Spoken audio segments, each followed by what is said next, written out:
Hello again, everyone. Edwin Learnard back once again.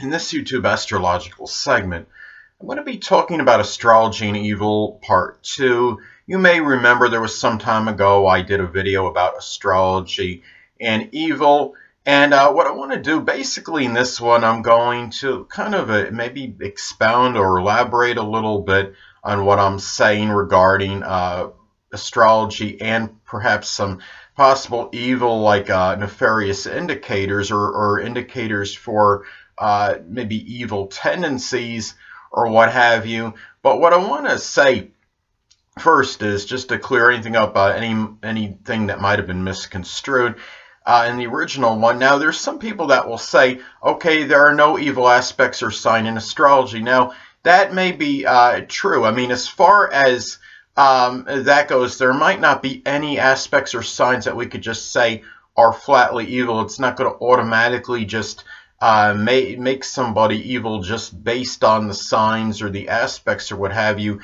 But what I'm saying though is that I think there can be elements in a chart that can give greater propensity, perhaps, for nefarious or iniquitous behavior. Now, as I stated before, I don't see really any signs, just our aspects, just taken just flatly that are just evil or nefarious. I mean, I always talk in my videos, at the end of the video, I'll be saying the stars may impel, they do not compel. So that should state something right there. Now, I think what it is, what I'm getting at though, is that I mean, I understand what actually, and truthfully, could actually make, I mean, in my opinion, could make what could lead to nefarious or iniquitous like behavior. A lot of times this could depend on the contemporaries one associates oneself with, their friends, environment. Maybe it was childhood conditioning or lack of. It could be what they've seen in their own home. I think the thing about this is now, but I think what astrology actually can do, I mean, there could be aspects in certain signs that are afflicted in the chart that could have a greater propensity for nefarious or iniquitous behavior. But I think, I mean, I obviously the things that I stated before about what could actually make what leads to a person to be evil can be the things I stated about elements in one's life. And then what I think astrology does, unfortunately, in some cases, it could act as a good fertilizer and promote that evil. I mean, if somebody is exposed to negative activities or real adverse negative activities in one's environment, say, or they're with the wrong contemporaries and they're easily influenced by them, they and then you have astrological aspects or signs that are afflicted in your chart. Planets in Scorpio strongly afflicted, for example, or even Capricorn. I think because Scorpio I see as the sign really unequivocally that could be most associated with nefarious behavior. And then Capricorn may be a close second. I mean, Capricorn has been deemed by many as the sign of the devil. Capricorn energy, of course, could be very cold, callous, undemonstrative, and really, when it manifests in a very negative way, it could be very calculating and cruel, though, as well. The thing about this, too, is that I mean, we do have things in astrology called malefic planets. There is a reason they are called malefic planets. Malefic can actually be another word or synonym for malevolent or malicious. Now, the thing about this is I think Pluto actually may be considered the most malefic planet. A lot of people might actually think it's Saturn. Saturn could be a very strong harbinger of fear, apprehension, and worry. And it's very restricting, and it's really can cause, when it's in affliction and it's making a lot of negative aspects, it could cause some despondency or one feeling melancholy. But Pluto can just obviously downright destroy and obliterate.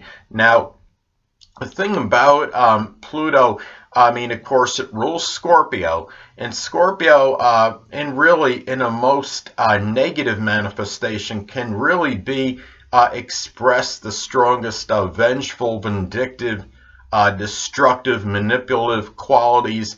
They could succumb to maniacal jealousy, I think, quicker than the other zodiac signs on average, and really have turbulent and destructive emotions. Scorpios and really negative expression can be very obsessive, fixated, power hungry, controlling, very sneaky and surreptitious. Emotions can be very convoluted. Pluto can very well be the most malefic planet. Now, malefic planets, I do believe, can actually be malevolent in influence. Now, Pluto, I think also of all the planets, can actually have the most negative things that are associated with it. I mean, Pluto can be associated with obsession, coercion, corruption, manipulation, fixation, destruction, death, terrorism, even stalkers, I believe in, also obsessive and compulsive behavior. And of course, Pluto rules power as well, which of course could be good or adverse. It could be dependent, of course, on how it is used. Pluto also is associated with dictatorship. Scorpio, ruled by Pluto, I think can have the greatest potential for evil, perhaps tendencies, if you will. But you look at you look at this now. Dictator Benito Mussolini, he had Scorpio rising, as did Napoleon Bonaparte, also who had Scorpio rising. Adolf Hitler, okay, he has late Libra ascendant, I think like 26 degrees. But his ascendant progressed into Scorpio when that strong desire for power set in. Charles Manson, of course, had a Scorpio sun. And really, also, too, Bonaparte and Hitler both had the moon in Capricorn in its detriment. Bonaparte almost had it at 29 degrees. And now Hitler had his moon in Capricorn intercepted, and it was conjunct Jupiter, so that could actually, Jupiter, as I've stated in previous videos, can be paradoxical, could be very benign and benevolent, but of course it could also enlarge and expand qualities as well, and it might have been bringing out some of that negative Capricorn moon energy with Adolf Hitler. Now, the thing about it too is another thing is, you look at John Gotti.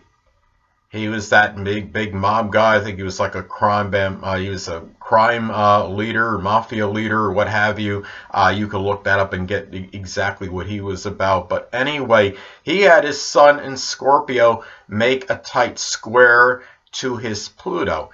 Now I understand that you could have Pluto in good, making good aspects in a natal chart, and you could actually bring out good qualities even with malefic planets. I mean, if Pluto, say in your chart, is making all positive aspects, you could be bringing out actually a lot of positive qualities connected with them, such as the ability to transform, maybe empower others, deal with crisis, being resilient, being able to bounce back, so to speak, doing things, being, instead of controlling others, being in control of things in your life, perhaps. This could be also too, I think, the two people that I think actually two people that come to mind that could actually strongly personify evil are Charles Manson and Adolf Hitler. Now, Charles Manson had his Pluto in Cancer at 26 degrees, which of course is a critical degree, and it was also part of a grand cross in his natal chart. He also had Venus in Scorpio in its detriment, and it was at 18 degrees, which, 18 degrees is seen by many as that degree of the devil. It's considered a very malevolent and malefic degree. Now, the thing about it is, and it was also, of course, his chart ruler, because, of course, he had a Taurus ascendant. Now, The thing too is the Sun also made a conjunction to his Venus in Scorpio, so that might have shined the light on those issues connected with Venus and Scorpio, so to speak.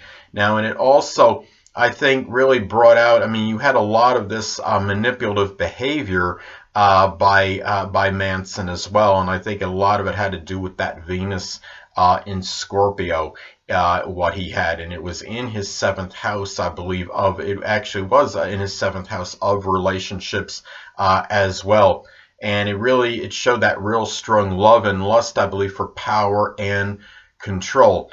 Now, the thing too is going to Adolf Hitler now. Dictator Adolf Hitler had Pluto in his eighth house, and of course that's its accidental dignity, conjunct Neptune. So I think that in conjunction with Neptune, of course, could have given that delusional power as well, the delusional side to the power that he was seeking. So I mean, I really, and also too. Pluto also made an inconjunct to his moon in Capricorn. And the thing about it is, and also is Jupiter in Capricorn. So, I mean, as I stated before, as many of you may know, moon in Capricorn is in its detriment. Jupiter in Capricorn, I believe, Jupiter in Capricorn, obviously, and made the inconjunct to Jupiter in Capricorn. Well, that could have given him a very kind of warped philosophy, or maybe a distorted view of power and control. And as I stated before, Neptune conjunct Pluto, that's that delusional element with his power. It could maybe he, you look at that. And the thing too about him is now, the thing, going back to his Pluto in the eighth house, that might, I mean, being in its accidental dignity, doesn't always mean that it's going to manifest positively. I think with Hitler, what happened with him, that helped him be able to really what he wanted to attain as far as his power went. It helped him to attain it a little bit easier, perhaps, but it wasn't. But it doesn't mean that energy is always going to be positive, so that it's always going to come out in a way that's going to be beneficial to others. So anyway, now as I stated before, I mean, you have really that's as far as Pluto. I mean, Pluto strongly, that could be strongly afflicted in a chart. Scorpio energy afflicted can obviously, I believe, give the greatest propensity and proclivity toward nefarious and iniquitous behavior. But as I've stated before as well, and I state in this video, that I always say the stars may impel and they do not compel in the videos. And I mean, I understand we all have our freedom of choice, but really, and also going back, reiterating, or just saying what I said before as well about the astrology elements, and it could be a good promoter and fertilizer in some cases for very negative or adverse energy. And I think that's really how astrology actually can factor in to really, as far as behavior from other people, that is good, whether it might be good or it may be bad. So anyway, people, that'll conclude this YouTube astrological segment for Astrology and Evil Part 2. And stay tuned next time, where I'll be giving you my Gemini May 2018 horoscope forecast. Two things I want to get with you on before I head out. Firstly, the stars may impel but do not compel. And secondly, never isolate any single astrological element, aspect, planetary placement, position, configuration, influence, or what have you, and make an analysis of a person, astrologically speaking, based on this alone, because astrologically speaking, the person is the sum of all their components in their natal chart and not just one. Until next time, people, stay well.